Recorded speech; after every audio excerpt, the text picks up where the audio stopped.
pero alguien va a venir a reemplazarme a hacer mi tarea. Entonces, ¿qué es lo que esa otra persona nueva? Viene y se encuentra con un código que tiene que ser capaz de, a medida que vas leyendo el código, entiendes de qué se trata. Dicen que en desarrollo de software tenemos el análisis, el diseño, la codificación, el testeo y luego la puesta en producción, las fases del SDLC, ¿no? Y así. Análisis y diseño generalmente son cuestiones que se hacen a nivel funcional.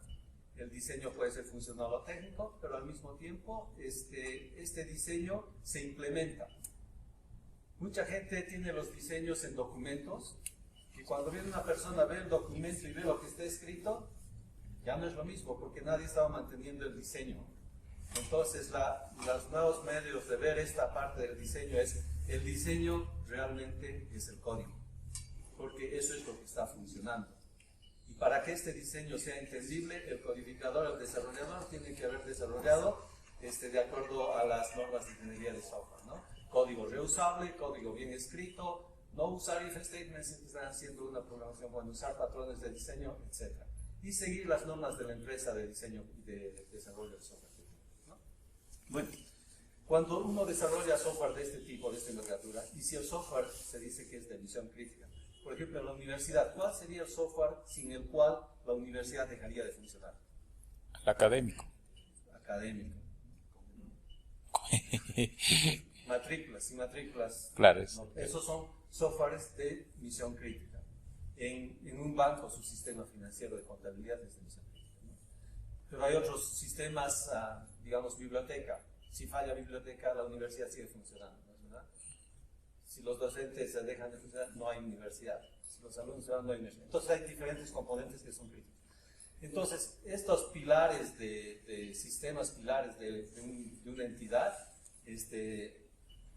tienen que tener una manera de diseño de repente más estricto de lo normal, ¿no? Y eso es lo que nosotros hacemos. Les voy a presentar como caso de uso un software que hemos desarrollado aquí en el Cusco para el sistema de elecciones de los Estados Unidos, gente del Cusco. La parte funcional fue con los socios de allá que conocen el sistema porque nosotros hemos desarrollado en la compañía que antes trabajaba el sistema de elecciones a nivel general de California. Yo he hecho toda la arquitectura de eso. Pero el sistema de elecciones en los Estados Unidos es diferente de acá. Hay elecciones, digamos, presidenciales, elecciones regionales, pero al mismo tiempo hay elecciones locales. Lo que nosotros llamamos departamentos o distritos electorales, generalmente acá los asociamos con distritos físicos. El distrito de Sailla, el distrito del Cusco, tienen sus alcaldes, entonces elegimos esos alcaldes, los que viven en esa zona. Pero ya hay más que eso, hay el concepto de distritos escolares, por ejemplo, que de repente el distrito escolar que, digamos, el cual está alrededor del Colegio Garcilaso, de repente corresponde Huancha y el Cusco, o una porción de Huancha y una porción de Cusco. Entonces la gente que vive en esa sección, ese distrito colegial, digamos, escolar, tiene que matricular a sus hijos en esos colegios públicos de ese distrito, no puede matricular en los distritos. Claro, los privados tú puedes matricular lo que quieras, ¿no? O de repente el distrito de agua potable, ¿no? Los que viven en la zona sur de repente tienen una fuente de agua potable y los que viven en la zona norte otra fuente de agua potable, son de repente diferentes entidades, entonces tienen que elegir sus propios regidores, su propia gente. Entonces, les voy a decir que en el condado de Los Ángeles, en el cual estamos implementando el sistema, hay más de 6 millones de electores, de los cuales tienen más o menos unas 90 elecciones al año. Entonces, ¿cómo puede ser 90 elecciones al año? Me dicen, ¿no? Si acá tenemos una cada año. ¿Qué pasó ahí? Estoy dando una introducción todavía. ¿Los canales? Sí. Micro necesita. Si quieren, puedo. ¿Aló? ¿Me escuchan? Hay que presionar y ver que se va a perder el conflicto. Ya. ¿Ahora? Sí, lo escucho. Bueno, entonces, como les decía, hay muchas elecciones y el sistema es complejo, muy, muy complejo, ¿no? Aparentemente, el sistema maneja electores, maneja votaciones, maneja balotas, etc. Pero las reglas de negocio, cuando uno hace software para el gobierno, lo que está implementando son las normas del gobierno, ¿no? Las leyes, ¿no? De los sistemas. Y las leyes cambian. Entonces, si yo codifico hoy día y de acá a 2 años los del Congreso me cambian la ley, tengo que recodificar esa ley en mi código. Entonces mi código tiene que ser bien flexible, ¿no? Bueno, al margen de eso, lo que les voy a mostrar es cómo hemos desarrollado este sistema y cómo desarrollamos a alto nivel, ¿no? Lo primero que tenemos que hacer, dado cualquier problema, tenemos que dar una solución general, tenemos que entender qué es lo que vamos a hacer. Entonces, en este caso, nosotros le hemos llamado nuestro sistema de elecciones BAI, que significa votantes, electores y balotas. Entonces, nuestro sistema, primero que hace es lo que se llama una vista contextual de tu sistema, ¿no? En el centro pones el sistema que vas a desarrollar, BAI, y alrededor, ¿cuáles son los otros elementos que interactúan con este sistema? ¿No? Entonces, por ejemplo, acá tengo interfaces, voy a tener interfaces con el departamento de transportes, porque debo de verificar que el elector se verifica ya con tu driver license, con tu licencia de conducir, con el seguro social, con sistemas geográficos y con sistemas de autenticación de directorio activos, ¿no? Entonces, el sistema se va a incorporar, digamos, ¿cómo sé yo que una persona que ha muerto, no va a votar o va a votar? Es que el Ministerio de Salud tiene que enviar esa información al Jurado Nacional de Elecciones y ahí tienen que ver que Waldo Ibarra, Junior o Senior, ha fallecido y tengo que encontrarlo en la lista. Ellos no saben cuál es el ID de ese votante, solamente saben su nombre. Tengo que correr procesos de lo que se dice matching para ver a quién corresponde este nombre y quién es. De repente encuentro 3 o 4 Waldo Helios, por ejemplo, Ibarra, ¿no? Entonces tengo que ver quién es, cómo defino esto. De repente defino por dónde vive, hay unos en Cusco, Piura, 2 en el Cusco, ¿cuál de ellos viven en la misma dirección, padre, hijo, cuál es el padre, cuál es el hijo, cuál es el que ha fallecido? Para determinar exactamente quién ha fallecido y que no puede votar cuando hay elecciones, ¿no? Entonces tengo que tener una interfase con el Ministerio de Salud, con los que están en la cárcel, ¿no? Presos tampoco tienen el derecho de votar, etc. De repente el Jurado Nacional de Elecciones tiene un portal para otras cosas que tenemos que integrarnos. Entonces, portales públicos, estos file exchanges que dice ahí son, digamos, la lista que nos manda el Ministerio de Salud. U otros sistemas externos. Y también tengo que tener algo muy importante, es todo sistema lo que hace es guarda información. Esa información tiene que ser usada. Generalmente se usa en forma de reportes. Pero ese concepto ha cambiado, ya no solamente reportes, sino los datos son OR, dicen, ¿no? Entonces tienen que poner un sistema de analítica de datos para poder, ¿cómo se dice?, analizar mejor lo que está pasando en este. Entonces uno hace un diagrama de este tipo para más o menos ver qué es lo que va a interactuar con el sistema, ¿no? La siguiente página, por favor. Luego, a nivel de solución desde el punto de vista arquitectónico, en general lo que se hace es primero se capturan los requerimientos utilizando herramientas como Jira o Azure DevOps, que son herramientas donde los analistas de negocios, los business analysts, hablan con los dueños del producto, digamos los directores del programa de elecciones, si estamos haciendo de la universidad, con los que van a utilizar este sistema, y capturan los requerimientos en forma de lo que se llama historias de usuario, procesos. Después, una vez que tengo los historias de usuario, tengo que hacer un análisis. Y nosotros lo que normalmente hacemos es un análisis funcional utilizando Domain Driven Design. Es una metodología en la cual divides tu dominio total, tu solución, en dominios funcionales, ¿no? Después les voy a mostrar cómo es. Luego utilizamos una arquitectura técnica de acuerdo a cómo quieres hacer. Nosotros utilizamos la arquitectura que se llama reactiva, basada en microservicios. ¿Okay? Eso nos permite ser elásticos, tolerantes a fallas y soportar básicamente cualquier cantidad de usuarios, dependiendo de la capacidad de los servidores. Una vez que hemos definido la arquitectura del sistema y hemos hecho el diseño técnico, entonces empezamos a hacer el desarrollo mismo de utilizando metodologías ágiles con sprints, ¿no? Decidimos qué se va a hacer y qué se va a entregar al término de cada sprint. Y para eso nosotros utilizamos metodologías ágiles y una vez que se termina de desarrollar, se hace pruebas y se pone en producción ese pequeño paso, ¿no? Luego tenemos que desplegar lo que hemos desarrollado y nosotros cuando desplegamos no sabemos dónde vamos a desplegar, si va a ser en la nube, cuál nube, la de Amazon, la de Microsoft, la de Google o cualquier otra nube. O de repente es en el data center de la institución. Entonces nuestra solución tiene que ser agnóstica en dónde va a estar corriendo. No me puedo amarrar a un sistema donde voy a desplegar. No voy a desarrollar mi sistema solamente para que corra en Amazon, por ejemplo. No, debo de elevarme un poco más para ser más flexible, porque no sé quiénes van a ser mis clientes como compañía de software. Una vez que he hecho eso, tengo que tomar ventaja de los datos que estoy almacenando, y eso es lo que se llama analítica de datos. Utilizamos el concepto de data lake o lago de datos para poder hacer ciencia de datos con todo lo que tenemos. Y finalmente, nuestra arquitectura tiene que ser abierta para que pueda integrarse con varios sistemas, así se requieran, y en el futuro uno no sabe con quién se va a integrar. De repente tengo que integrarme con Asuna, entonces tengo que tener la capacidad que mi sistema sea abierto y se pueda integrar con ellos, ¿no? La siguiente página. Esa es la arquitectura general. Una cosa muy, muy importante que casi nadie toma, bueno, ahora ya están tomando más interés, es el concepto de seguridad.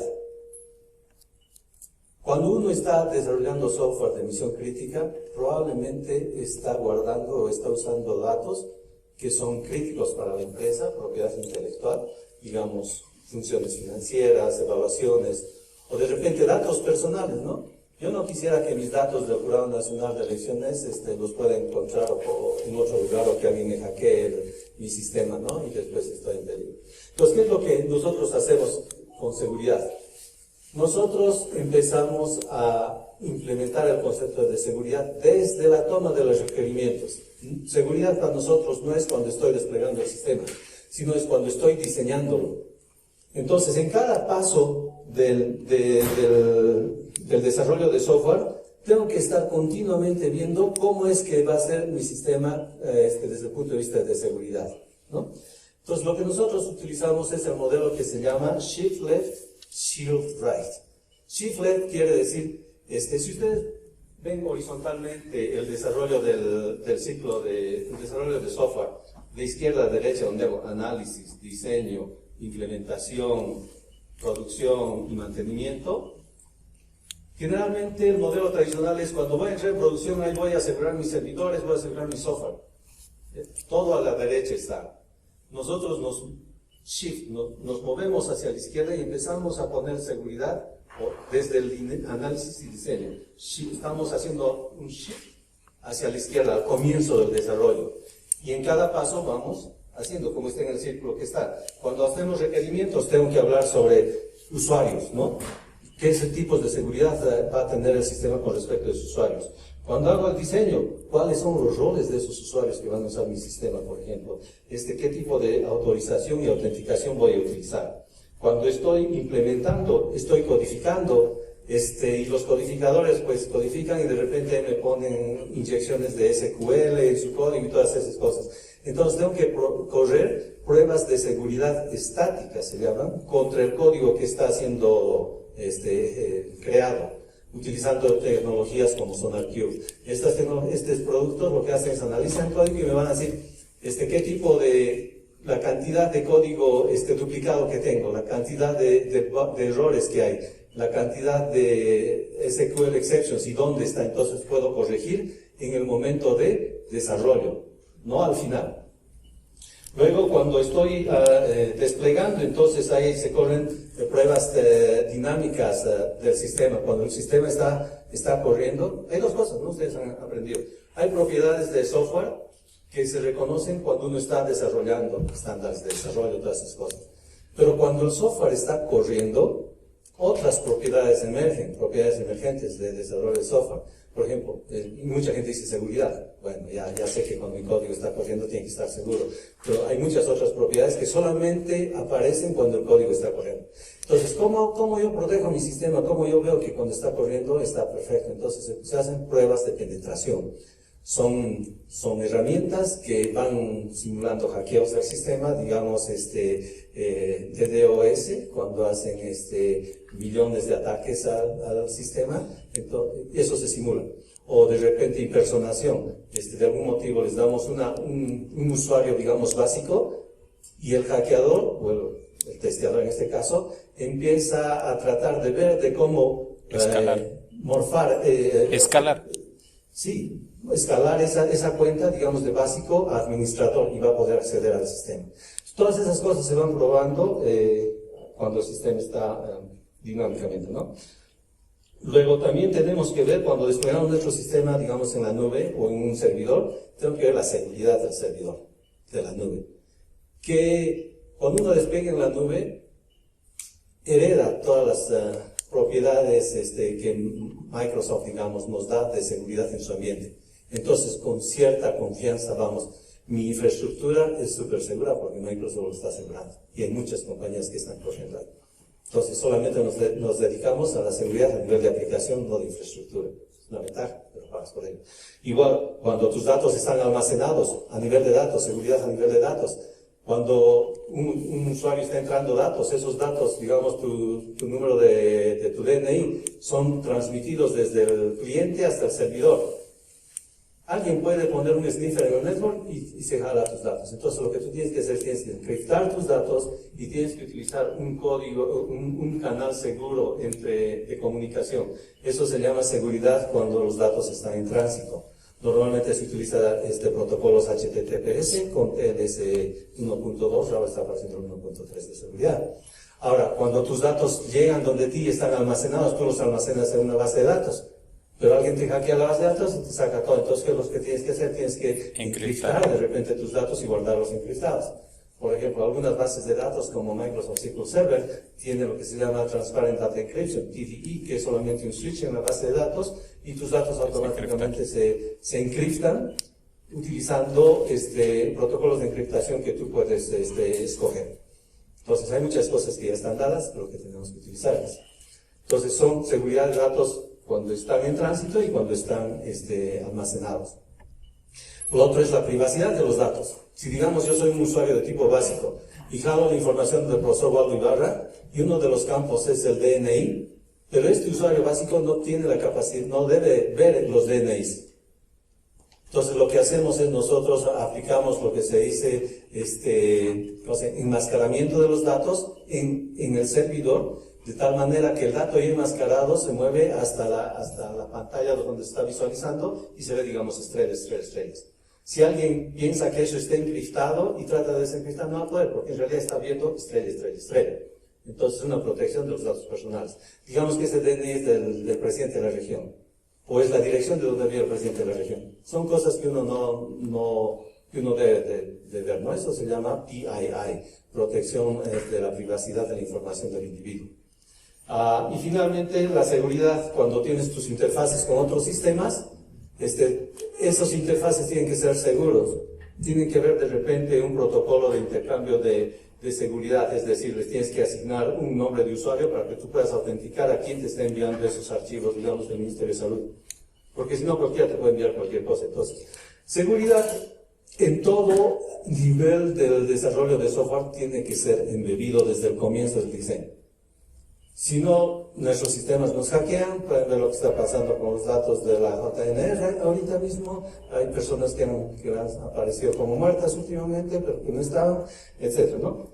Eso es a nivel en este lado, a nivel de seguridad. En el otro lado de este rectángulo es una vista vertical de la seguridad. Eso es el Shield Right. ¿Qué cosa? Si ven en el título seguridad, Shift Left es mueve toda tu seguridad a la izquierda desde el comienzo y empieza a poner seguridad en todo sitio de desarrollo. Pero llega un momento en que vamos a poner en producción. Eso es la parte derecha de la línea esa que les hablaba. Entonces tengo que proteger mi sistema de producción. Shield es good, ¿no? Right. Protege todo lo que está a la derecha, lo que está en producción.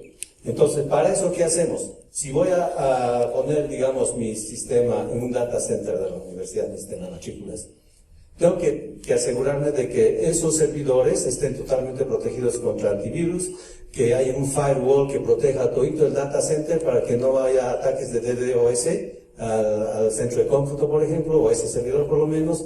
Tengo que poner un montón de seguridades físicas. Es más, tengo que ver de que la puerta del lugar donde esté el data center no pueda ser quebrada fácilmente y tengo que poner cámaras. O sea, es algo fuerte, ¿no? Cuando está en un lugar físico. Pero si voy a desplegar en la nube, no sé dónde está, solo sé que está en la nube, pero realmente está en un data center, digamos, de Amazon en Brasil, ¿no? Entonces ese data center físico tiene todas estas seguridades que les he dicho ya implementadas, no me tengo que preocupar. Los servidores, cuando yo creo un servidor en la nube, digamos, ese servidor ya tiene su firewall embebido y tiene muchas propiedades que tú deberías hacer, pero ya te lo han hecho, por eso estás pagando. Entonces eso es lo que pasa. Nosotros en este diagrama vemos la parte azul, es la parte de runtime, middleware, operating system, virtualization, todo eso está proveído por la nube.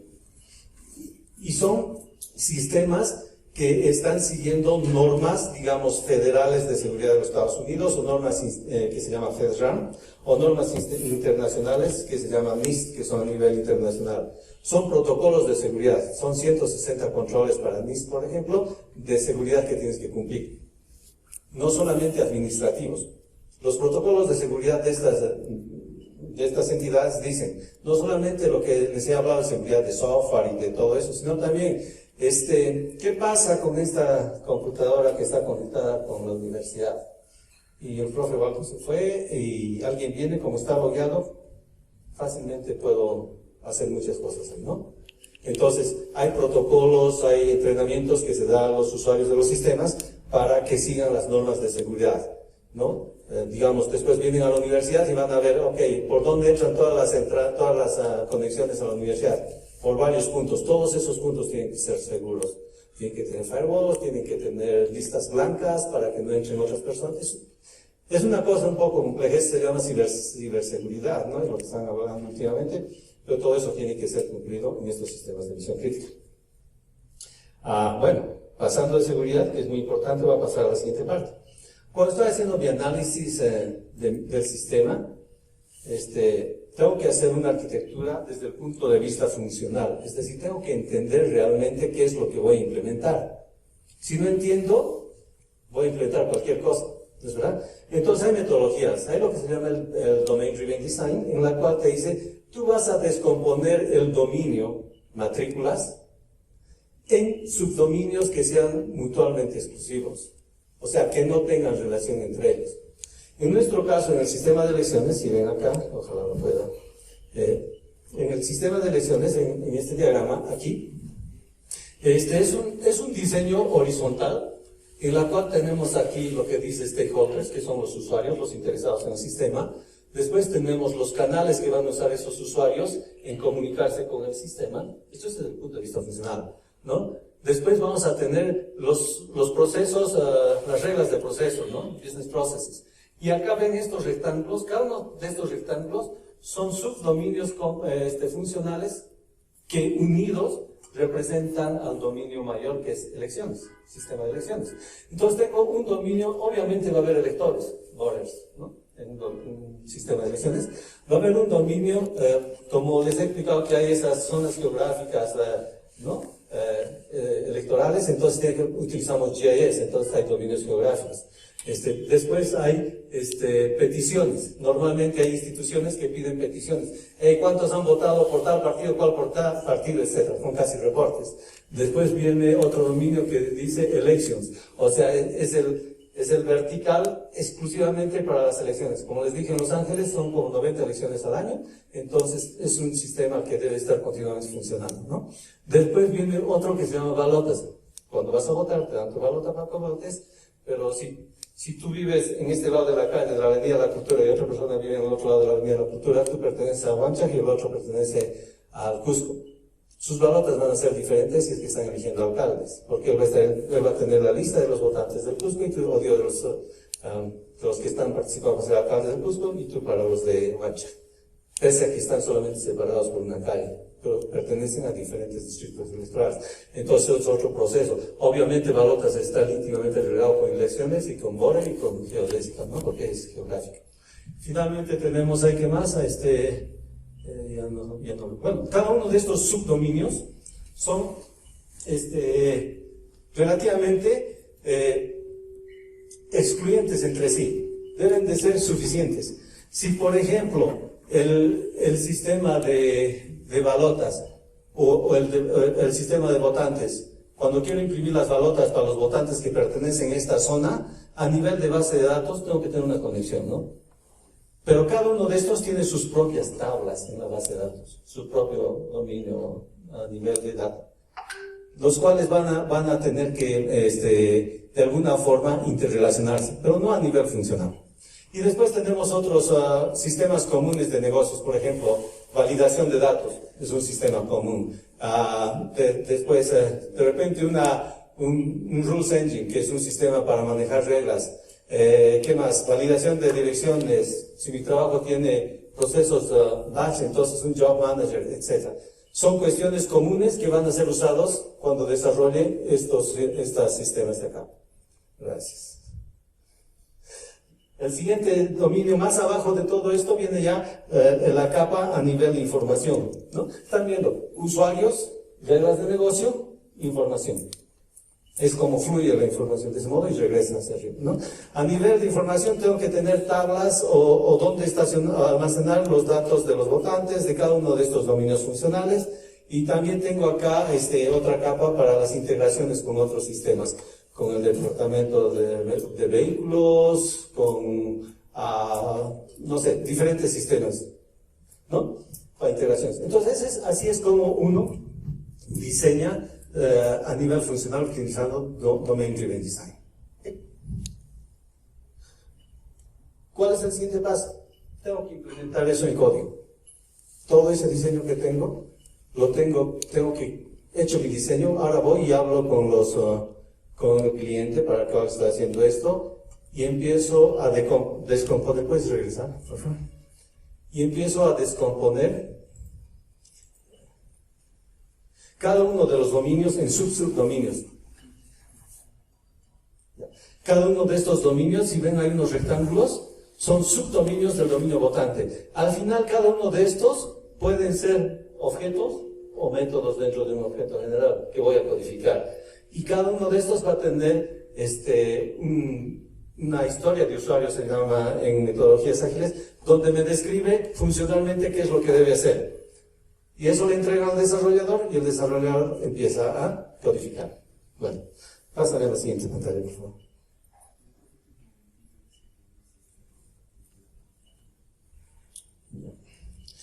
Lo siguiente que vamos a ver es ya hemos visto la arquitectura funcional, cómo debo descomponer mi sistema. Ahora tengo que ver qué arquitectura voy a usar para implementar este sistema, ¿no? O sea, debe de haber arquitecturas ahí que nos han enseñado para implementar este sistema. Nosotros usamos arquitecturas basadas en microservicios. Y tiene mucha ventaja esta arquitectura, se llama arquitectura reactiva. De repente alguno ha escuchado hablar de sistemas reactivos en las cuales las pantallas se adaptan a los dispositivos. No es eso. Esto que les voy a hablar es a nivel de ingeniería de software. ¿Okay? La arquitectura reactiva se basa en 4 principios. Dice, todo sistema debe ser responsivo. ¿Qué quiere decir? Que el sistema debe responder en una manera adecuada a las llamadas del usuario. Cuando yo hago una búsqueda por un estudiante en el sistema de matrículas, me tiene que venir la respuesta en menos de un segundo, me imagino, ¿no? Porque si demora 3, 4, 5 segundos, la cola de estudiantes no es bueno. Entonces, cuando uno está desarrollando software, el cliente te va a decir que las respuestas de búsquedas me tienen que ser en subseco, en menos de un segundo. Búsquedas más complejas, 2 segundos a lo mucho, donde no haya gente que esté esperando, ¿no? Entonces, mi sistema tiene que ser responsivo, ¿ok? Es el primer principio. Tiene que ser resiliente. ¿Qué quiere decir? Que el sistema no debe caerse. Tiene que estar disponible 24 horas al día, 7 días a la semana.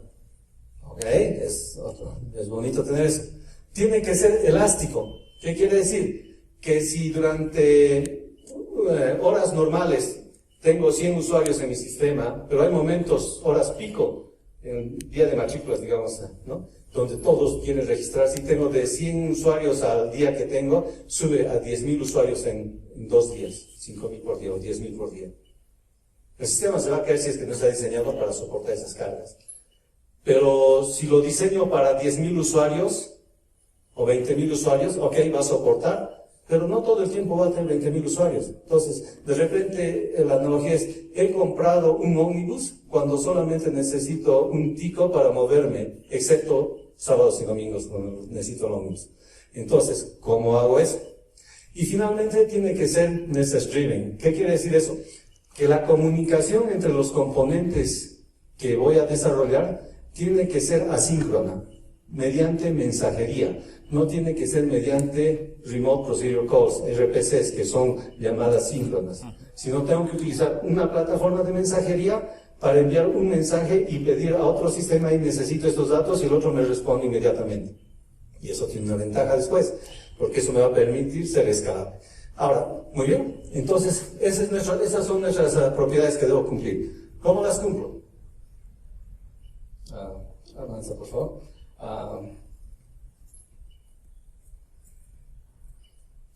Puedes irte hasta el slide 12. Ya, aquí. Esta figura es cómo mapeo mi arquitectura funcional a mi arquitectura técnica. Dice, ¿cómo leemos esto?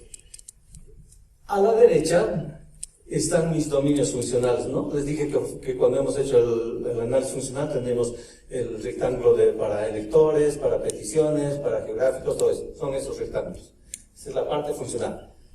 A la derecha voy a tener los procesos que he encontrado cuando he hecho mi análisis con los usuarios del sistema, los otros usuarios. ¿Okay? Bueno, lo que nosotros vamos a hacer es, cada dominio funcional que está a la derecha, hacia la derecha, lo voy a implementar independientemente, como un sistema independiente, ¿no? Entonces, si tengo el dominio de voter, voy a tener el voter registration como un sistema independiente. Solamente sabe hacer cosas que han sido definidas para voter. Peticiones solamente sabe hacer todo lo que está definido en peticiones. No sabe más. A eso se llama un microservicio. Microservicio no quiere decir de que es un servicio pequeño, sino quiere decir de que es un servicio escalable y que es, ¿cómo se dice?, independiente y que no guarda estado, stateless. Y después les voy a explicar. Bueno, entonces cada uno de estos dominios los implemento, pero digamos los implemento utilizando Java o utilizando C#, dependiendo, ¿no? Son pequeños, hagan de cuenta que son pequeños programas que he escrito. Y los despliego, ¿no? Cada uno independientemente. Pero, de repente, como les dije, el dominio o el sistema de votante necesita algo de elecciones. O elecciones necesita saber quiénes son los votantes que van a votar, qué sé. ¿Qué es lo que hago? Cuando alguien entra y pide algo de elecciones y elecciones necesita algo del dominio de votante, envía un mensaje. ¿Ven esa línea azul? Esa es la plataforma de mensajería. Envía un mensaje de elecciones hacia Border y Border va a su base de datos, jala lo que necesita, lo que le han pedido y lo devuelve. Entonces, no estamos teniendo lo que se dice sistemas no monolíticos. Los sistemas tradicionales tienen una sola base de datos, donde peticiones fácilmente puede ir y jalar votantes sin necesidad de pedirle al componente de votantes, digamos. En nuestro caso, nosotros tenemos cada sistema con su propia base de datos. Esa es la definición de microservicios independientes. Mensajería, por eso es una. Entonces, estamos implementando ya el concepto de message driven, ¿no? de la arquitectura. Uno. Dos, nosotros desplegamos estos sistemas utilizando contenedores. En este caso, contenedores Docker. ¿Qué es lo que estamos haciendo? Mediante la containerización, nosotros estamos desplegando cada uno de estos como sistemas independientes. Muy bien. Pero, al margen de eso, nosotros vamos a orquestar o vamos a administrar, vamos a manejar estos microservicios utilizando un manejador de estos contenedores que se llama Kubernetes. ¿Qué es lo que hace Kubernetes? Kubernetes está monitoreando la vida o la salud de cada uno de estos microservicios. Entonces, si por algún motivo, digamos, el servicio de elecciones, el microservicio de elecciones, digamos que tengo un microservicio desplegado por cada conjunto, ¿no? Si el microservicio de elecciones, por ejemplo, por algún motivo empieza a fallar, no está funcionando bien, este señor, el orquestador, va a detectar eso y automáticamente va a crear otra copia de elecciones de su contenedor, va a instanciar otra copia, otro ejecutable, y lo va a reemplazar al que está fallando.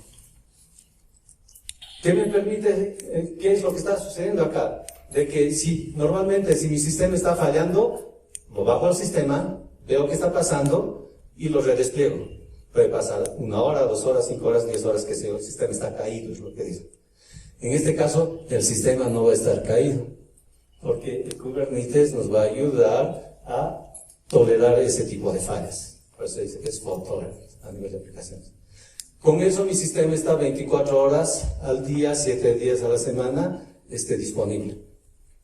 Entonces ya soy resiliente, es la otra propiedad.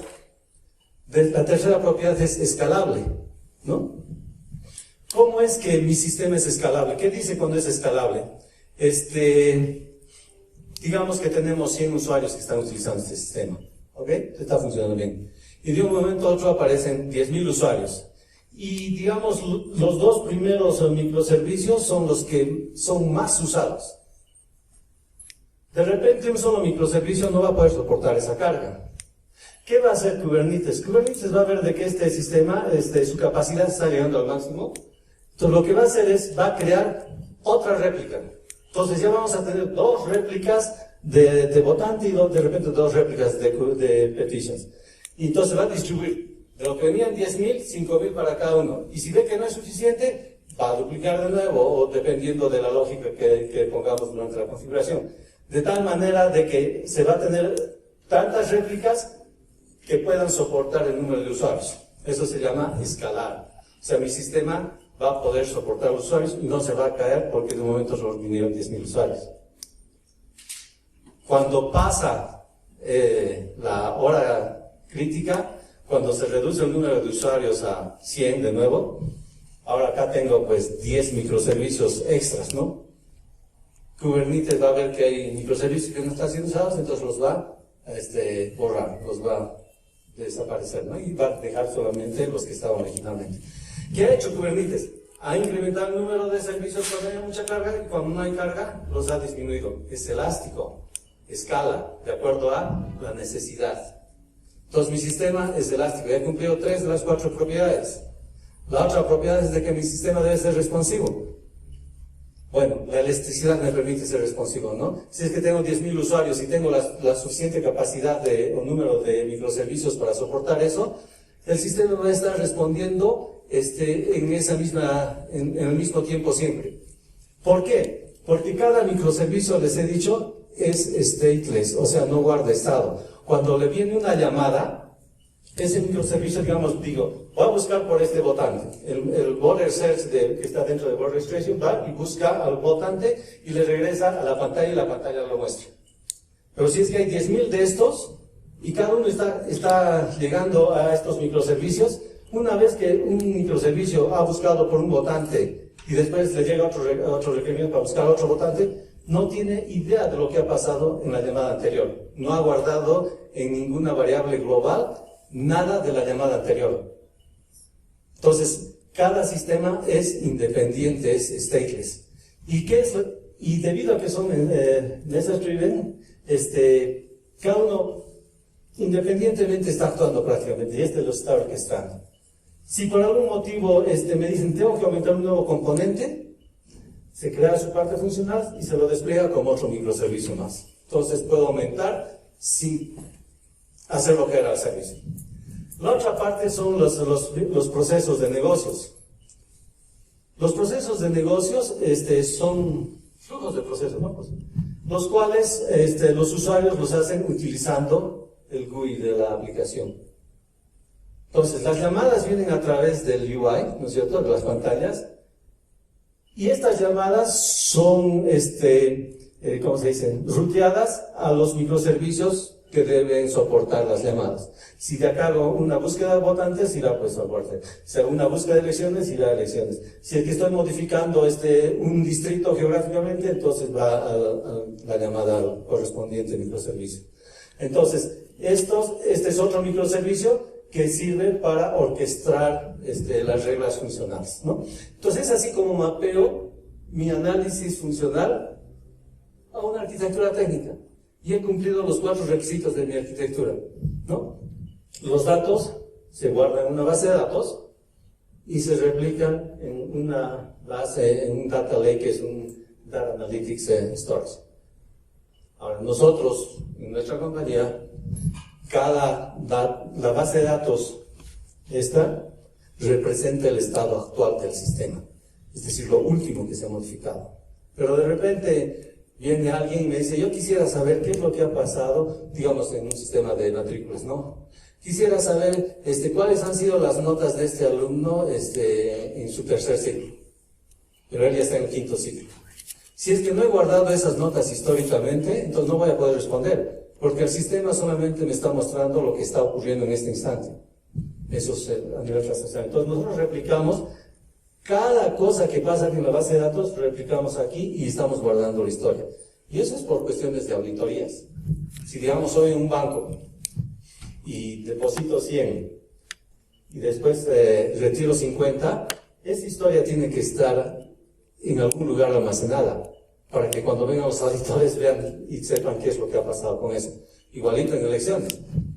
Nadie puede manipular los datos de las elecciones si no hay fraude o indicios de fraude. Entonces nosotros mantenemos una analítica de datos, una base de datos, donde mantenemos la historia y es solamente de lectura, nadie puede escribir. Pero ahí se puede estar qué es lo que ha pasado durante las elecciones y todo.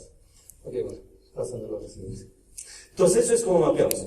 Nuestra arquitectura a nivel de infraestructura es la siguiente. Este es un diseño muy simplificado, pero bueno, veamos.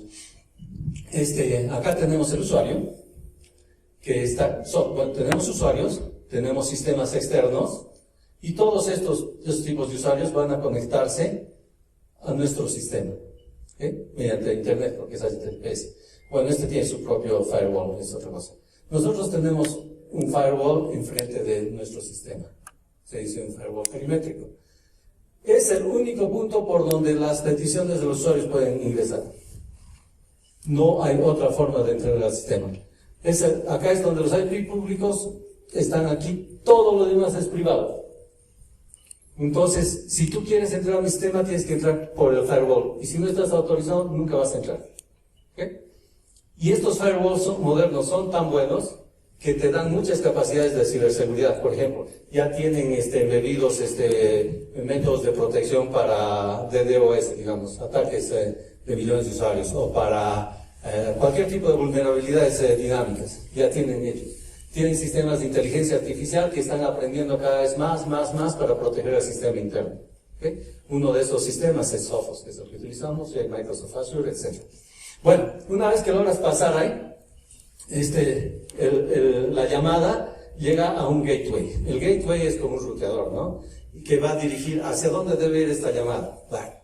La llamada va hacia si es que es un servicio de integración, de repente tiene que pasar por una lógica separada, y si es que es una llamada del usuario, tiene que pasar por nuestros servidores web, ¿no? Al final de cuentas, todas las llamadas tienen que terminar en los app servers, donde están nuestros microservicios desplegados. Esos microservicios, lo que hacen es procesan lógica, guardan los datos en Azure SQL, que es Microsoft SQL Database, ¿no? O leen datos de aquí para desplegarlos aquí. ¿Okay? Después, lo que nosotros hacemos es, como les he dicho, es replicamos los datos históricamente en un data lake. Nosotros utilizamos Snowflake, ese es nuestro data lake que estamos utilizando. Entonces, Snowflake es simplemente un concepto de data warehouse elevado digamos, a otro nivel. Pero más que todo son data warehouses. Entonces, lo que nosotros tenemos es nuestras tablas, nuestros datos, todos los datos están en ese, ¿qué dice? Sí, no, en esa base de datos. Ya, en esa base de datos replicada. Está replicando esto más la historia. Esa es la fuente de los datos. Entonces ya estamos entrando al área de analítica de datos, data science, porque toda la información está en esa base de datos. Entonces, los usuarios no son técnicos como nosotros. No saben escribir SQL, nosotros no sabemos, o no saben cómo interpretar tablas técnicas transaccionales. ¿Qué debemos hacer? Debemos facilitarles el trabajo.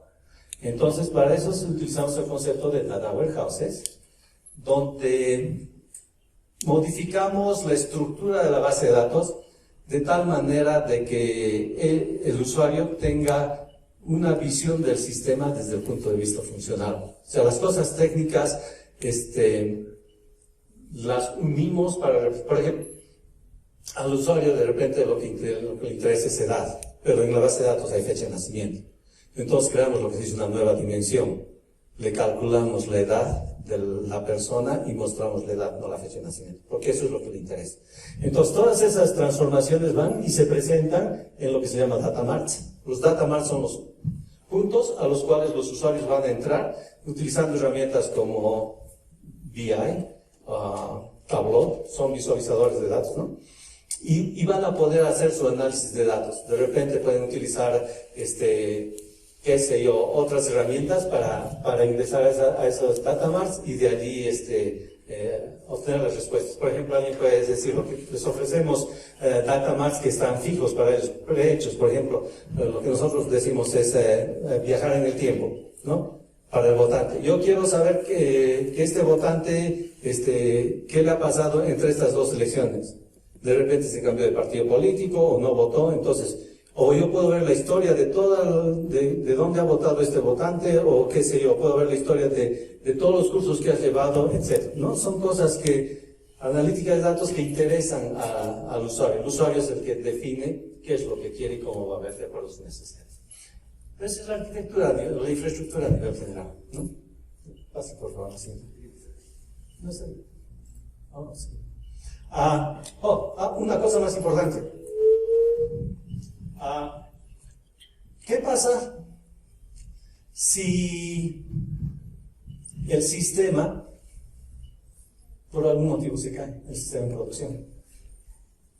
Entonces, si el sistema de matrícula se cae en medio de las matrículas y no sé cómo levantarlo de nuevo, de repente me demora 5 minutos, 10 minutos, 1 hora, 2 días, mientras tanto la gente va a estar esperando usar. Y si el sistema es de emisión crítica, no puedo permitirme esos flujos.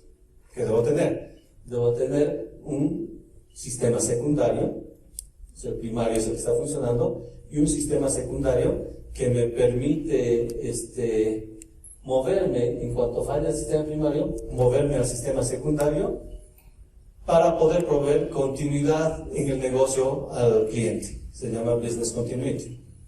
¿Sí?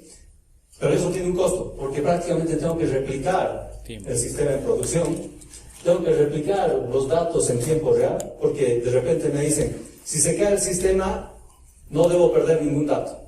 1. 2. El sistema tiene que, a lo mucho te voy a dar 30 minutos para que vuelvas a poner el sistema en producción. Entonces tengo 2 parámetros. Uno se llama RTO, que se llama Recovery Time Objective, ¿ok? Que me dice cuánto tiempo debo tener para poder volver al sistema en producción. Me dicen 30 minutos. Es poquísimo. Si te pasas, por cada minuto que te pasas, tienes que pagar del mantenimiento que te estoy pagando. Entonces, cuesta. Al desarrollador de software, a la compañía que está desarrollando, le cuesta, hay penalidades. Y el otro es Point in Time Recovery, Point in Time Objective, PTO. Point in Time Objective significa de que cuando se cayó la base del sistema, todos los datos que estaban acá tienen que estar disponibles aquí. O sea, tengo que replicar en tiempo real. No puedo esperar 5 minutos para replicar los datos, porque si no voy a estar 5 minutos retrasado con los datos. Porque los muchachos que se matricularon en los últimos 5 minutos no van a aparecer en el sistema actual. ¿No? Entonces, esos parámetros se tienen que cumplir, sobre todo en sistemas de visión crítica.